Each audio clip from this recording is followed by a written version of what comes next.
Assalamualaikum warahmatullahi wabarakatuh. Saya Putri Ninariosi dari Tata Rias A. Saya ingin menjawab soal UTS dari mata kuliah filsafat.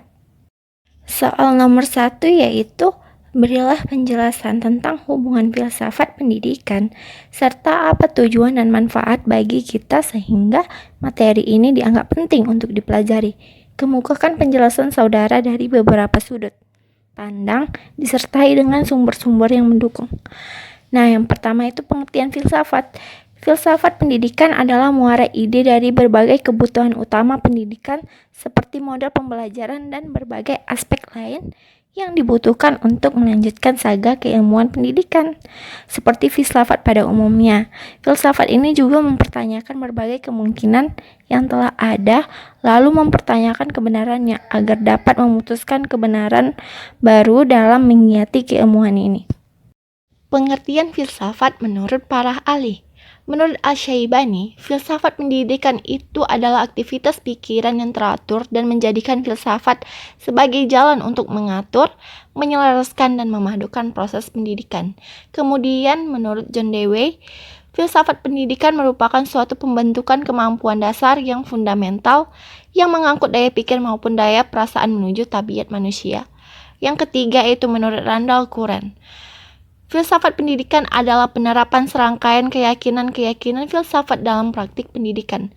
Kemudian ada yang menurut Kneller, filsafat pendidikan merupakan penerapan filsafat formal dalam lapangan pendidikan. Dan menurut Hasan Langgulung, filsafat pendidikan adalah penerapan metode dan pandangan filsafat dalam bidang pengalaman manusia yang disebut dengan pendidikan.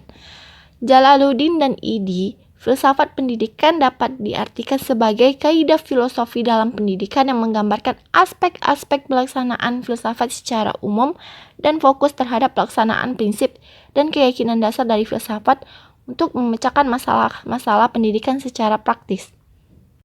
Tujuan dari filsafat pendidikan yaitu pertama, menjadikan seseorang sebagai manusia lebih mendidik serta mampu membangun diri sendiri.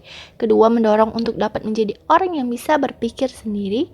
Ketiga, memberikan dasar-dasar pengetahuan, pandangan yang sintesis sehingga seluruh pengetahuan menjadi satu kesatuan. Keempat, menjadikan seseorang memiliki hidupnya sendiri berbakat pengetahuan yang dimilikinya. Oleh karena itulah mengetahui hal-hal dasar berarti mengetahui dasar-dasar hidup diri sendiri. Kelima, bagi seseorang pendidik, filsafat memiliki keistimewaan karena filsafatlah yang memberikan dasar-dasar dari ilmu-ilmu pengetahuan lainnya mengenai manusia, seperti ilmu dalam mendidik. Manfaat dari filsafat pendidikan yang pertama, menjadi salah satu landasan dalam perkembangan ilmu pendidikan. Kedua, menjadi landasan dari kebijakan mengenai program pendidikan. Ketiga, menjadi landasan untuk berkarya dan juga mengabdi di bidang pendidikan. Keempat, menentukan kurikulum dan juga materi yang harus diajarkan dalam bidang pendidikan. Kelima, memberikan pemahaman menyeluruh mengenai dunia pendidikan. Keenam, membuat para pelaku di bidang pendidik mampu memberikan materi pendidikan lebih baik lagi. Ketujuh, menciptakan generasi pendidik dan tenaga pengajar yang berkualitas.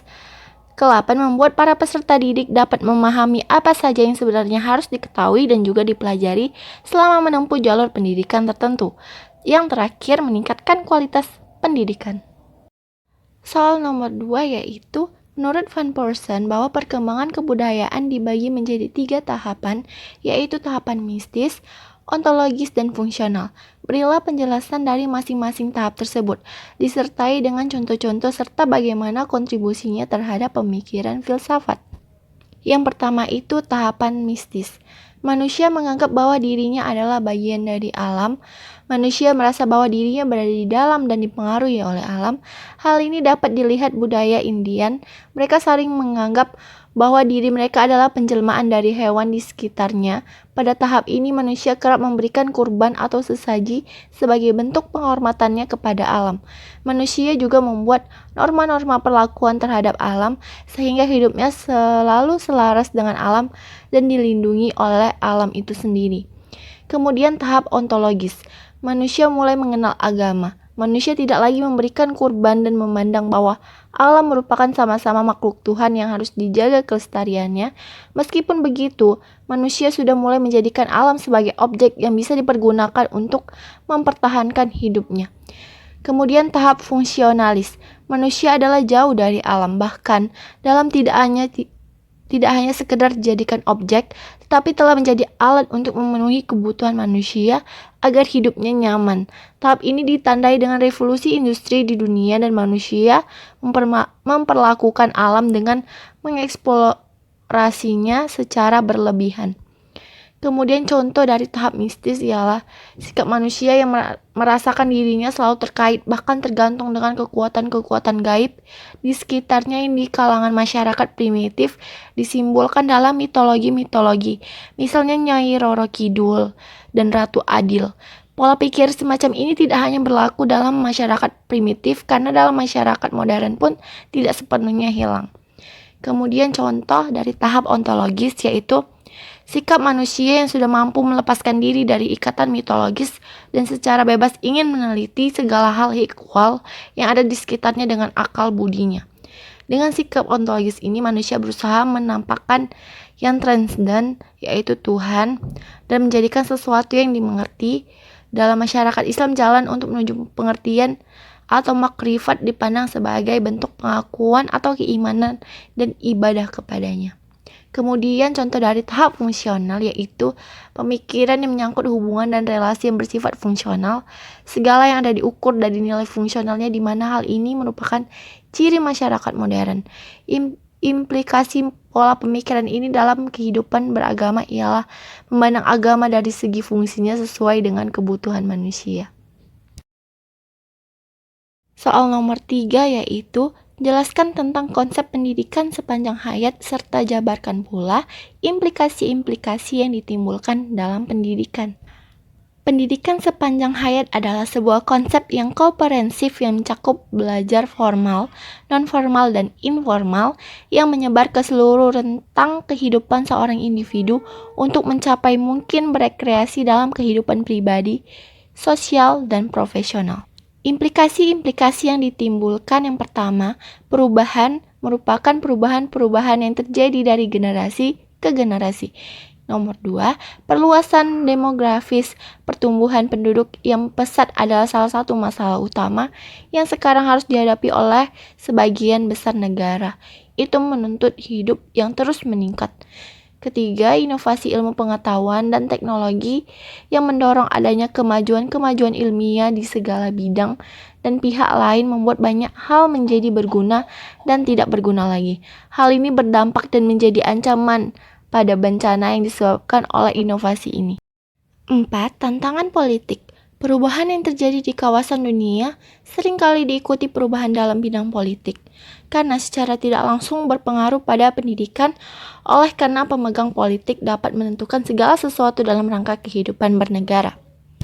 5. Informasi dapat tersebar dengan luas karena terdapat banyak media seperti melalui radio, televisi, buku, dan media massa lainnya. Penyebaran dan perluasan informasi ini ternyata mengakibatkan perubahan yang terjadi pada diri manusia, seperti semakin mengintensifkan membaca dan pemanfaatan informasi dalam kehidupan sehari-hari. 6. Waktu luang. Waktu luang menjadi waktu yang dirasakan. Kegiatan-kegiatan untuk mengisi waktu luang yang efektif dan efisien dapat digunakan untuk hal-hal yang bermanfaat. 7. Krisis dalam pola kehidupan dan hubungan dapat terjadi karena bentuk tradisional manusia melalui proses dan adat istiadat tidak ada lagi, terdesak oleh situasi individu dan sosial. Di sini diperlukan proses pengajaran yang luas yang dapat berkembang pesat di keluarga. 8. Ideologi krisis adalah suatu krisis yang mendasar tidak hanya dalam lingkungan dan hubungan antara sesama makhluk, tetapi juga melihat dalam alam pikiran. Orang terdahulu, apapun ideolog yang mereka anut, memiliki cukup jawaban yang dikembangkannya sebaik-baiknya bagi pertanyaan apapun yang diajukan mereka sendiri. Sekarang sukar dan tidak berharap untuk mengenal rasa cinta itu. Soal keempat yaitu, dalam pengembangan pengetahuan terdapat 3 dimensi yang menjadi dasar pijakannya, yaitu dimensi ontologi, epistemologi, dan aksiologi. Berilah penjelasan secara detail terhadap masing-masing dimensi itu dan mengapa ketiga dimensi itu tidak dapat dipisahkan satu sama lain. Yang pertama itu ada dimensi ontologis. Ontologi sendiri berasal dari bahasa Yunani yaitu onto yang berarti ada dan logos yang berarti ilmu, sehingga dapat diartikan bahwa ontologis merupakan suatu ilmu yang membahas segala sesuatu yang ada menurut sudut pandang kita. Objek formal dari dimensi ini yaitu dilihat dari bentuk, sedangkan objek material dari dimensi ini yaitu dilihat dari bahannya. Kedua ada dimensi epistemologis. Epistemologis berasal dari bahasa Yunani yaitu episteme yang berarti pengetahuan dan logos yang berarti ilmu, sehingga dapat diartikan bahwa dimensi epistemologis ini merupakan ilmu yang membahas tentang teori-teori pengetahuan, dan secara umum dapat disimpulkan bahwa epistemologis ini adalah cara berpikir manusia untuk mendapatkan pengetahuan melalui indera, rasio, dan intuisinya. Dimensi epistemologis ini mengapa harus menggunakan indera? Agar kita dapat menjelaskan apa yang kita amati dan yang kita temui dalam penelitian yang kita lakukan. Ketiga ada dimensi aksiologi. Aksiologi berasal dari bahasa Yunani yaitu aksio yang berarti nilai dan logos yang berarti ilmu, sehingga dapat disimpulkan bahwa dimensi aksiologi merupakan cabang ilmu yang mengarah kepada permasalahan etika atau nilai dan tingkah laku dan estetika keindahan, baik itu keindahan seni ataupun keindahan alam. Objek yang diteliti dari dimensi ini adalah tentang nilai-nilai, baik nilai tinggi dari Tuhan. Nah, kenapa ketiga dimensi itu tidak dapat dipisahkan satu sama lain? Karena ketiga dimensi ini saling berkaitan terhadap dimensi ontologi, epistemologi, dan aksiologi ini saling berkaitan. Soal kelima yaitu, saat ini ada kurikulum baru di SMK yang bernama Kurikulum Operasional Satuan Pendidikan atau KOS. SMK Pusat Keunggulan untuk tingkat SMK. Silakan Anda jelaskan apa itu Kurikulum Operasional Satuan Pendidikan atau KOS, SMK Pusat Keunggulan, dan apa itu P5BK. Nah, saya akan menjawab. Kurikulum operasional di satuan pendidikan memuat seluruh rencana proses belajar yang diselenggarakan di satuan pendidikan sebagai pedoman seluruh penyelenggaraan pembelajaran untuk menjadikannya bermakna. Kurikulum operasional satuan pendidikan dikembangkan sesuai dengan konteks dan kebutuhan peserta didik dan satuan pendidikan. Kurikulum adalah seperangkat rencana dan pengaturan mengenai tujuan, isi, dan bahan pelajaran serta cara yang digunakan sebagai pedoman penyelenggaraan kegiatan pembelajaran untuk mencapai tujuan pendidikan tertentu. Undang-Undang Sisdiknas 2003. Pemerintah pusat menetapkan kerangka dasar dan struktur kurikulum yang menjadi acuan untuk pengembangan kurikulum operasional satuan pendidikan. Komponen dalam kurikulum operasional ini disusun untuk membantu proses berpikir dan mengembangkan satuan pendidikan. Dalam pengembangannya, dokumen ini juga merupakan hasil refleksi semua unsur pendidik di satuan pendidikan yang kemudian ditinjau secara berkala guna disesuaikan dengan dinamika perubahan dan kebutuhan peserta didik. Apa itu P5BK? P5BK adalah pembelajaran lintas disiplin ilmu untuk mengamati dan memikirkan solusi terhadap permasalahan di lingkungan sekitar melalui proyek yang memberi kesempatan kepada siswa untuk belajar yang lebih interaktif, fleksibel, belajar situasi tidak formal dan terlibat langsung dengan lingkungan sekitar untuk menguatkan berbagai kompetensi agar peserta didik mampu memecahkan masalah, cepat mengambil keputusan nantinya diharapkan siswa yang menghasilkan produk atau aksi.